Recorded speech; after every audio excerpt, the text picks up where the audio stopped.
Olá, muito boa noite para você. 1º de janeiro de 2020 começa um novo ano e o Brasil conheceu em 2019 a nova administração, eleita pelas urnas em voto popular em outubro de 2018.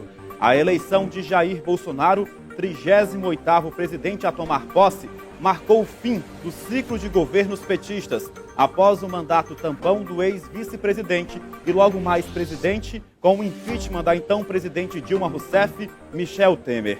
12 meses se passaram e chegou a hora do brasileiro avaliar o primeiro ano de Jair Bolsonaro à frente da presidência da República. E no União Brasil Especial de Ano Novo, vamos fazer um raio-x de diversas áreas, como política social, relações com outros países, economia, política, meio ambiente, entre outros setores.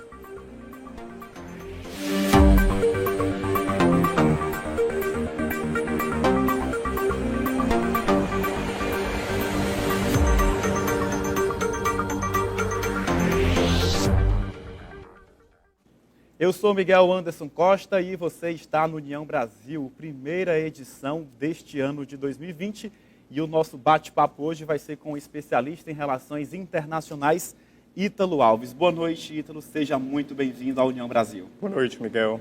Boa noite aos telespectadores. É um prazer estar aqui com vocês. E vamos falar agora, começar essa entrevista falando sobre o comportamento, do Brasil em relação a outros países.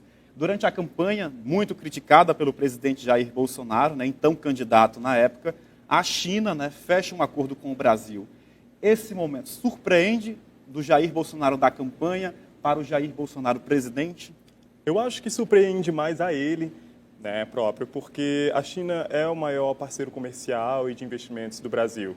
Então você não pode, enquanto presidente, independentemente de sua ideologia, fazer uma campanha criticando de que o Brasil está sendo comprado pela China, visitar Taiwan, que é um país que tem relações rompidas com a China por questões políticas, e ignorar todo o nosso histórico de relacionamento comercial com esse país, que já foi responsável por mais de 99 bilhões de dólares em termos de exportações e importações com o nosso país. Então, acho que surpreendeu mais a ele. É aquela história, você vem com uma certa visão do que quer fazer, mas aí vem realmente a administração do governo e te dá um pouco de um freio para você pensar sobre o que realmente faz sentido ou não.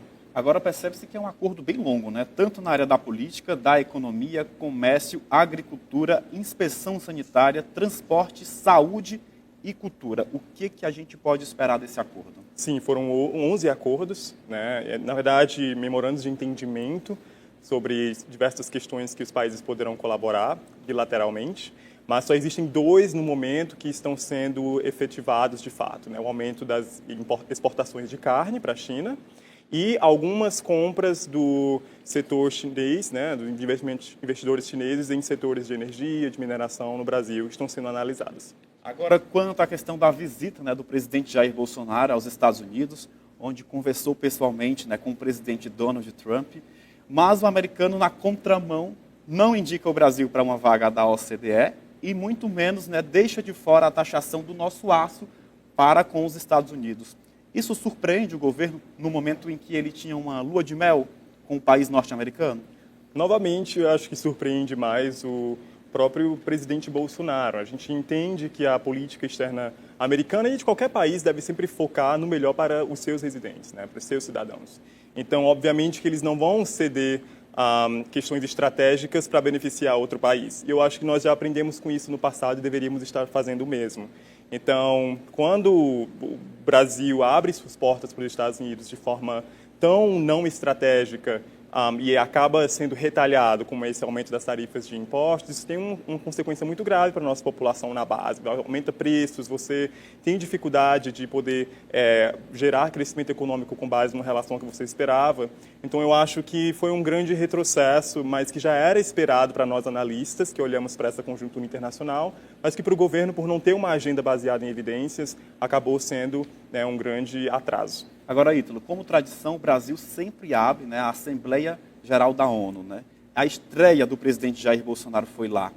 Como avaliar esse discurso diante de uma imprensa que considerou o discurso agressivo, com ataques indiretos a governos estrangeiros, a lideranças indígenas e até com cobranças à própria ONU? Sim, foi muito difícil, enquanto internacionalista, assistir àquele discurso, porque o Brasil tinha um histórico de ir até aquela Assembleia para falar de combate à pobreza, de geração de emprego, de boas relações com países nas regiões mais conflituosas do mundo. E o discurso do presidente Jair Bolsonaro foi um discurso bastante assertivo e até mesmo desrespeitoso com relação à diversidade de religiões que estavam ali. Foi colocar o Brasil como se ele fosse vítima de uma ameaça comunista, trazendo aí um pensamento tão antigo que a gente já tinha superado no nosso país. E trouxe, né, como você já mencionou, esses discursos mais alarmantes com relação à população indígena, ao meio ambiente, desrespeitando inclusive parceiros comerciais e diplomáticos com quem nós temos aí uma boa relação há tanto tempo como a França. Agora, outro fator que chamou a atenção, né, nesse primeiro ano de governo do presidente Jair Bolsonaro foi a crise diplomática, né, causada entre Brasil e França, deixando inclusive a Europa em alerta, com troca de farpas entre a equipe do presidente, o próprio presidente, com o presidente francês Emmanuel Macron, com o ministro, inclusive aqui em Fortaleza, né, o ministro Paulo Guedes da Economia, quando esteve aqui, só confirmou o que o presidente falou em relação à esposa de Emmanuel Macron. Então, gerando esse alvoroço entre os dois países e fugindo da pauta central, que seria a proteção da Amazônia, com esse fundo de 20 milhões de dólares, né, custeados aí pelo prometido G7. Isso gerou um mal-estar. É uma rasura já vencida ou ainda a gente tem muita coisa para ver pela frente? A gente ainda tem muita coisa a ver pela frente. Quando a gente pensa naquela conjuntura daquele momento específico, o Brasil celebrava ter sido protagonista de um acordo de livre comércio entre o Mercosul e a União Europeia. A partir do momento em que aquelas farpas foram trocadas, a nível pessoal, que eu acho que é onde a diplomacia nem deveria chegar, principalmente de um país tão maduro diplomaticamente como o Brasil, você começou a ver diversos países ameaçando o Brasil, de reduzir importações, de trazer sanções, de trazer retaliação econômica, e isso poderia trazer consequências para a gente, como aumento da inflação, redução do crescimento econômico. Na agenda ambiental, a gente viu retrocessos gigantes. É fato que nós estamos com um aumento do desmatamento, nós temos aí crimes ambientais como o derramamento de óleo nas praias nordestinas, que ainda não encontraram culpados, você ainda não tem resolução concreta. E aí agora a gente tem o nosso ministro do Meio Ambiente, Ricardo Salles, indo até a COP, né, a Conferência do Clima em Madrid, pedir dinheiro para preservar o meio ambiente. Mas como que você vai pleitear dinheiro de países desenvolvidos para investir no seu país se você não está respeitando a própria agenda e seus compromissos com essa pauta? Agora, a questão das queimadas na Amazônia, né, gerou um alerta no mundo, um alerta global. Há quem diga que a Amazônia é o pulmão do mundo. Se é ou não, a proteção cabe ao nosso país com auxílio de outros países. A Noruega, por exemplo, chegou a suspender recursos. Sim. Isso dificulta para que a gente possa reduzir os índices de desmatamento no país, onde é um dos maiores, já que o INPE já trocou de direção várias vezes durante esse governo do presidente Jair Bolsonaro, mas fica uma lacuna, né? Que políticas eficazes estão sendo aplicadas para garantir a proteção deste que seria o pulmão do mundo? Deixa a desejar ainda neste aspecto? Claro, assim, nós tivemos uma redução de investimento, na verdade a ameaça da redução de investimento por outros países que não estavam vendo o seu recurso sendo investido de forma devida, mas nós temos, para além do financiamento, um desmantelo da gestão da política pública ambiental. Então, nós tivemos aí, durante a gestão da ministra Marina Silva, a criação de uma estrutura bem robusta, que dava orgulho do Brasil fora, em termos de proteção, de participação da sociedade civil, na gestão mesmo do meio ambiente. E com a reforma administrativa que tem acontecido ao longo do ano, nós vimos que grandes conselhos, grandes estruturas e institutos que tomavam conta da Amazônia foram desmantelados sob a justificativa de contingenciamento de recursos, ou então com uma agenda ideológica não justificada com base em evidências que o governo trouxe para a questão da Amazônia. Então, esses países muitas vezes têm sim razão de poder estar colocando maiores sanções sobre o Brasil em termos de redução de recursos, mas nós precisamos tomar essa pauta com mais seriedade, porque meio ambiente não é só você proteger árvores e animais, é desenvolvimento econômico, é cultura, é diversos fatores que justificariam aí um desenvolvimento melhor para o nosso país no futuro. Agora, ainda em relação a essa questão da Amazônia, o presidente Jair Bolsonaro disparou contra as organizações não governamentais, que elas estariam provocando isso para receber mais recursos estrangeiros. Mas, a partir do momento que ele fala isso, ele não apresenta uma prova concreta, Então, isso coloca mais lenha nessa fogueira e esse debate acaba gerando aí para um lado que não é tão bom quanto à preservação da Amazônia? Sim, na verdade é um tema geral no governo Bolsonaro. Assim, muitas declarações e muitas decisões são tomadas com base em achismo, não necessariamente com base em evidências. Não há evidências concretas de que organizações não governamentais estão ateando fogo na Amazônia. Pode haver casos? Pode, mas a gente não pode generalizar isso sobre um setor inteiro. A gente tem que ter responsabilidade, porque quando a gente tem uma fala tão inflamada como essa, a gente pode estar prejudicando quem realmente ajuda a preservar a Amazônia. Então isso foi irresponsável, ao meu ponto de vista, analisando um chefe de Estado como o Jair Bolsonaro. Agora, durante a campanha de 2018, o presidente Jair Bolsonaro, né, só para quem está em casa entender um pouco melhor, tinha um certo apreço, né, por Israel. Né? O ministro veio, na época, para a posse do presidente Jair Bolsonaro, mas aí Benjamin Netanyahu não consegue, né, se manter à frente do poder.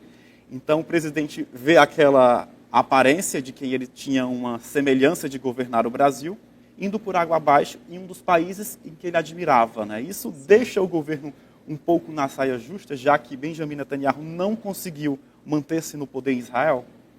Eu acho que sim. Eu acho que, na verdade, essa não é nenhuma pauta prioritária para o governo. Fala isso mais para agradar uma certa base eleitoral, que são os judeus do Brasil, que tem muita força econômica, mas eu não acredito que isso prejudica muito a posição do Brasil naquele país. Eu acho que o Brasil, historicamente, nós devemos saber que ele sempre reconheceu a Palestina, né, enquanto Estado, e agora ele sai dessa posição para reconhecer Israel, e somente Israel, e negar a Palestina, e isso traz um retrocesso para nós grande naquela região dos Emirados Árabes, principalmente comercialmente falando. Há ameaças, há sempre o risco de que aqueles países vão cortar relações comerciais com o Brasil, mas a gente precisa esperar que nos próximos 3 anos isso não vá continuar crescendo em termos de risco, porque senão a gente vai realmente estar bem encrencado. Afinal, nós exportamos muita carne, muitos produtos para aqueles países. Agora, Ítalo, vamos fazer a nossa primeira pausa. União Brasil volta já já. Vamos falar sobre economia, política social, meio ambiente. Ainda entra na pauta do programa de hoje e a gente volta já já.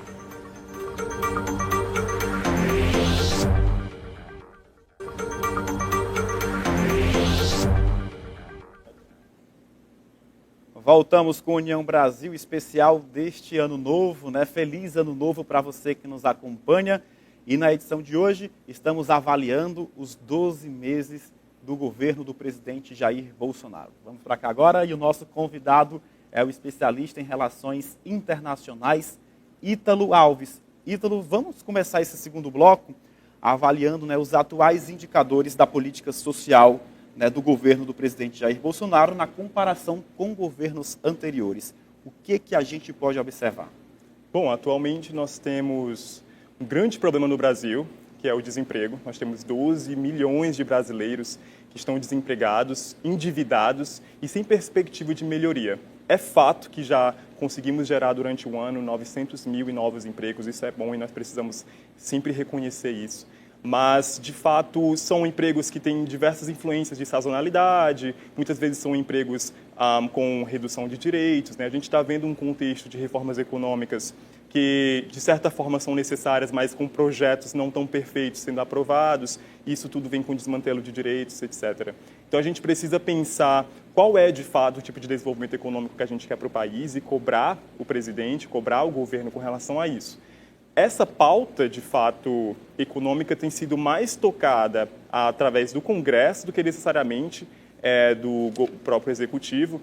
No Congresso Nacional, nós temos um grande projeto sendo articulado, que é a Agenda Social, que tende a dar uma resposta para a população com relação à extrema pobreza.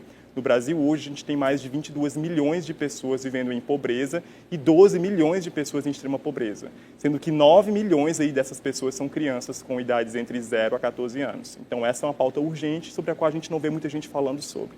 Agora, Ítalo, o que chama a atenção é que em 6 meses, né, do governo do presidente Jair Bolsonaro, o presidente da Câmara, né, deputado Rodrigo Maia, do Democratas do Rio de Janeiro, chegou a afirmar que o governo não gostava de pobre. Né? Então, isso reforça essa falta de compromisso, essa falta de zelo, né, do governo para essa camada da população? Com certeza.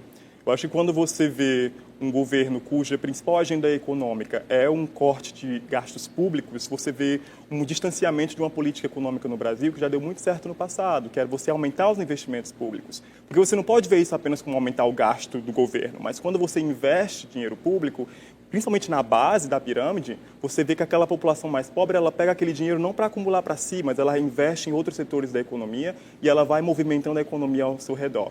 Então, quando você tira o recurso público de forma não baseada em evidências, você prejudica essa população. E você não vê o governo Jair Bolsonaro apresentando nenhuma proposta concreta, nenhum planejamento para a redução da pobreza, da extrema pobreza, para melhorar os indicadores socioeconômicos da sociedade. E isso é muito preocupante em um país tão desigual como o nosso, que só tem aumentado a desigualdade nos últimos anos. Então, nós precisamos nos questionar enquanto população, será que as prioridades desse governo estão certas nesse momento? Agora, quanto à questão de manifestações, né, o governo enfrentou, né, essas manifestações quando apresentou um contingenciamento, mas para o movimento, né, popular, o movimento sindical, cortes em áreas importantes, saúde, educação, cultura e até a pasta da economia também entrou na faca, como se diz no popular, né? Esses bloqueios, né, ou cortes ou contingenciamento, como se falam por aí, prejudicam o desenvolvimento dessas áreas, mas tem uma PEC que garante esse tipo de atitude. Como que fica o governo administrar diante desse cenário em que ele tem uma meta a cumprir?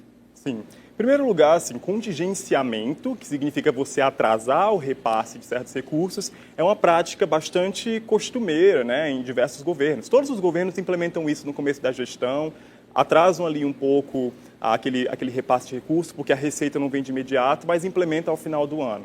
No caso da estratégia do governo Bolsonaro, houve contingenciamento, mas também houve bloqueio. E bloqueio não retorna para a população.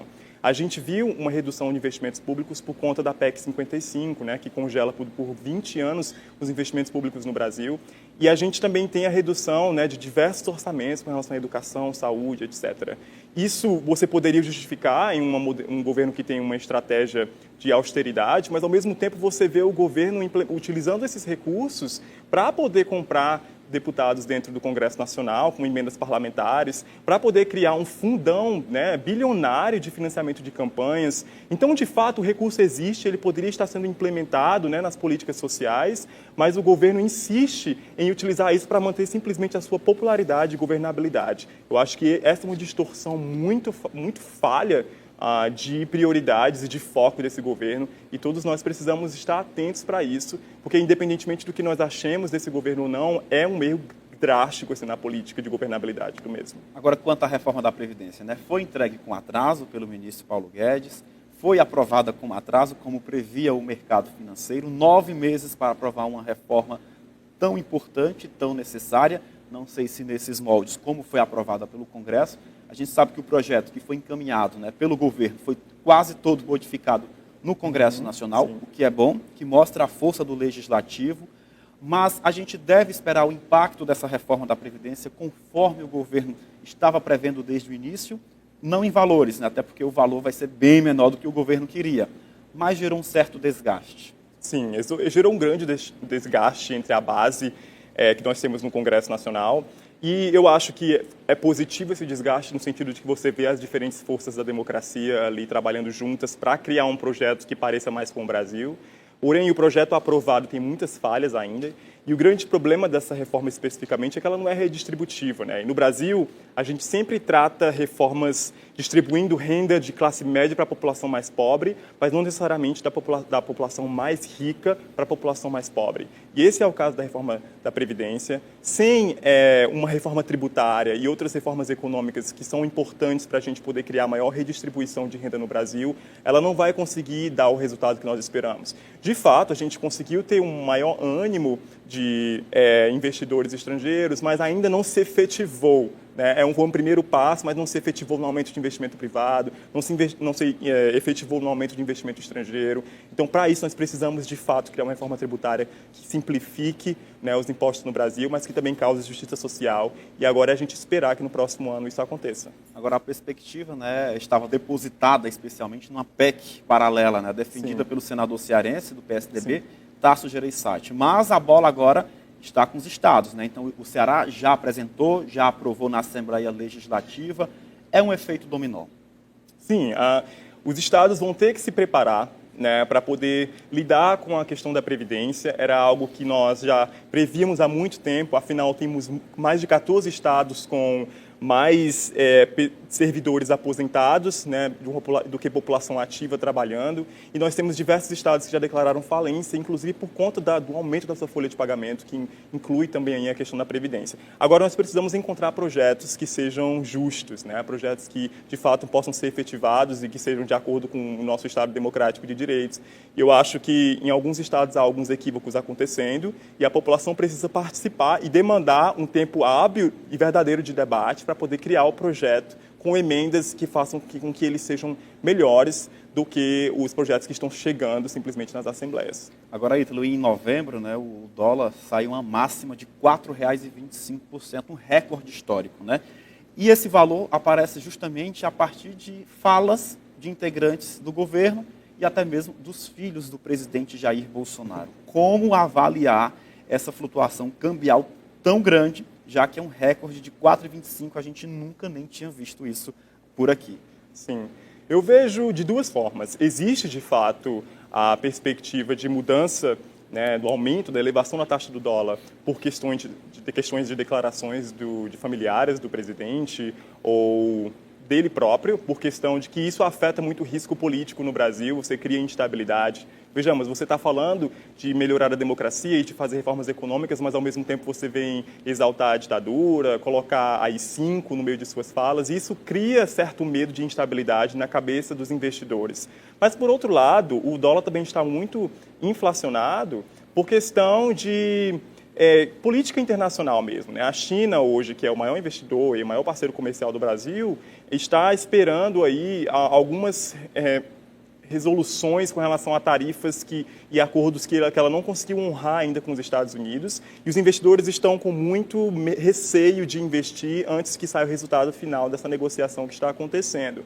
Se os Estados Unidos recuam e não dão os acordos, né, que eles tinham fechado com o Brasil, ou com a China, perdão, o Brasil se beneficia. Então, aí os investidores vão poder investir mais no Brasil e isso vai trazer o dólar para baixo. Mas já existem relatórios que mostram que a expectativa, até mesmo para o final de 2020, é que o dólar permaneça na casa de R$ 4,15. Então, você vê que há um risco grande no Brasil, que a economia está mostrando um certo progresso tímido, mas que o investidor ainda não está confiante de que esse é um país onde ele gostaria de colocar o seu dinheiro. E, consequentemente, a nossa nota, né, de pagamento, a nossa nota de confiança vai demorar a melhorar ainda de acordo com a SP. Sim, já tem melhorado, né? O Brasil conseguiu uma melhor nota de crédito, mas eu me preocupo mais com o impacto na população mesmo. Quando você tem um valor alto do dólar, você acaba valorizando, né, as exportações, mas, de fato, isso contribui para um aumento da inflação, o que faz com que os produtos fiquem mais caros para a população brasileira. E isso me preocupa muito, porque, de fato, a política econômica de um país tem que estar ajudando quem mais precisa, e, no caso do Brasil, ainda não está. Agora vamos voltar a falar da China, né? Você falou agora há pouco. A inflação não andou assustando muito o brasileiro esse ano, com exceção, a partir do mês de novembro, no preço das carnes, né? E isso tem uma explicação muito óbvia. Sim, né? Como a gente falou no começo da entrevista, o Brasil acabou de assinar novos acordos de cooperação com a China e um deles foi imediato para o aumento da exportação de carne. Quando você tem uma demanda tão grande, a população da China é a maior do mundo, né? E essa população demandando carne oriunda do Brasil, isso reduz a nossa produção disponível para o país e faz com que os preços aumentem. Então é por isso que a gente está com um preço tão elevado para a carne. E até o próprio presidente fez declarações dizendo que no Natal a população ia comer menos carne. Imagina isso, né? É tão grave, tão duro você ouvir isso enquanto uma população pobre e ter que acatar com essa situação. E ainda procurar outros produtos que agora estão com demanda elevada, como frango, porco, e também ver os seus preços aumentando. Então, quem se prejudica, no final das contas, é a população brasileira. E o governo, ele pensa nessa questão a partir do curto prazo, né? Ele acha que, ao levar os preços, as empresas do setor agropecuário, agroindustrial, vão começar a investir mais e isso vai gerar mais emprego, etc. Mas a gente já viu esse tipo de medida no passado, durante o governo Dilma. De fato, não aconteceu o investimento e a gente entrou numa crise econômica que virou uma recessão e só nos prejudicou. Então, agora é a gente esperar, ficar vigilante e ver como que vai ser a implementação dessa política. Agora, Ítalo, o fantasma da recessão técnica não passou longe do governo Bolsonaro, né? Esperava-se 2 números negativos seguidos, mas isso não aconteceu. Que bom. Mas o relatório Focus, divulgado semanalmente, todas as segundas-feiras pelo Banco Central, em janeiro, apontava um crescimento para o PIB de cerca de 2,5%. Passados 12 meses, chegamos em dezembro com um número bem inferior a isso. O que pode ter acontecido? Diversas questões. Eu acho que, em primeiro lugar, nós já ainda estamos fazendo um reajuste fiscal no Brasil para recuperar a economia. Quando você olha para a política econômica do governo Bolsonaro, você vê uma foto. Ou seja, são políticas imediatistas de recuperação da economia. Então, você tem corte de gastos, você tem o impulsionamento do consumo através da liberação do FGTS, você tem a aprovação de algumas reformas que geram um certo bem-estar no mercado inicialmente, mas que demoram a efetivar o investimento. Isso, aos poucos, vai gerando, né, maior lucratividade, digamos assim, dentro do orçamento do governo e melhora os indicadores econômicos, mas não tão de forma ambiciosa como o governo esperava. O que a gente está vendo agora, de fato, é algo que me dá medo, é exatamente a implementação de uma política que eu posso até respeitar, porque é o viés do governo, que é uma política liberal, que também foi implementada durante o governo Dilma e que deixou todo o mercado bastante excitado, porque ele achava que iria investir e gerar emprego através do investimento privado, mas que não conseguiu implementar isso, né? Que não levou para frente, não gerou emprego, não melhorou o investimento público, e isso fez com que a gente tivesse uma economia estagnada. E no momento, a economia no Brasil ainda está estagnada, né? A gente ainda tem riscos, principalmente políticos, de enfrentar grandes obstáculos no próximo ano. Então, eu acho que a gente precisa agora olhar para essa foto e tentar cobrar o governo e fiscalizar os políticos para entender qual é o filme. Pelo que eu vejo do cartaz e do elenco desse filme, eu vejo que é um filme de terror. Agora, Ítalo, antes da gente concluir essa edição especial de Ano Novo, a gente não poderia deixar passar batido, né? Este ano é ano eleitoral, eleições municipais, a gente percebe, né, já as articulações nos bastidores. O próprio presidente Jair Bolsonaro já saiu do PSL no ano passado, funda uma nova legenda, não sabe se vai dar tempo ou não participar do pleito. Então, é um pleito que vai ser um termômetro, né, 2020, para medir essa certa popularidade do presidente Jair Bolsonaro. É um pleito com novas regras, é um pleito desafiador? Sim, muito desafiador. É um pleito onde a gente não vai ter coligações municipais. A base do presidente foi corroída, né, agora está entre os futuros filiados do Aliança pelo Brasil e tem o do PSL. A gente tem uma esquerda que ainda está desorganizada e que não consegue emplacar novas lideranças capazes de enfrentar o avanço da extrema-direita, o avanço dessa agenda anti-evidência e anti-ciência que a gente tem visto no Brasil. Então, a gente precisa realmente pensar em como que esses diferentes campos da política vão disputar no próximo ano. A eleição começa, né, e se materializa. Eu acho que a política se materializa nas cidades. A gente pode falar para sempre de política nacional e internacional, mas se a gente não olha para a cidade, que é onde a política é implementada e toca a vida das pessoas... E o vereador está ali na porta do eleitor. Exato, né? O vereador é o político mais próximo da população. Se a gente não se preocupa com isso também e elege pessoas que vão nos representar, e principalmente o que a gente quer que se materialize nas nossas vidas, a gente vai acabar cedendo espaço para pessoas que não entendem de fato como melhorar as nossas vidas, que não entendem as causas e as prioridades que precisam melhorar.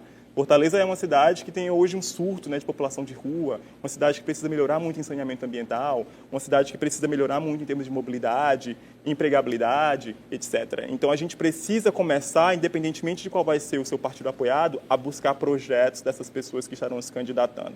Então, eu estou muito curioso para ver como que vai ser essa conjuntura do próximo ano. A gente está vendo o debate aí sobre futuros candidatos a prefeito, mas eu quero mesmo ver como que a população vai ter aprendido com esse último pleito de 2018 e colocar realmente o desejo de mudança de um voto mais concreto a partir de 2020. Ítalo, queria agradecer a sua participação nesta primeira edição, né, do ano de 2020 e volte sempre. Eu que agradeço, muito obrigado. E nós vamos ficando por aqui, desejando a você de casa um excelente ano novo, um ano de boas notícias. Eu conversei agora há pouco, né, com o especialista em relações internacionais Ítalo Alves, onde a gente fez um raio-x, né, desse primeiro ano do governo do presidente Jair Bolsonaro em diversos setores, desde a política social até mesmo as relações com outros países. A gente volta amanhã, União Brasil, informação além da notícia.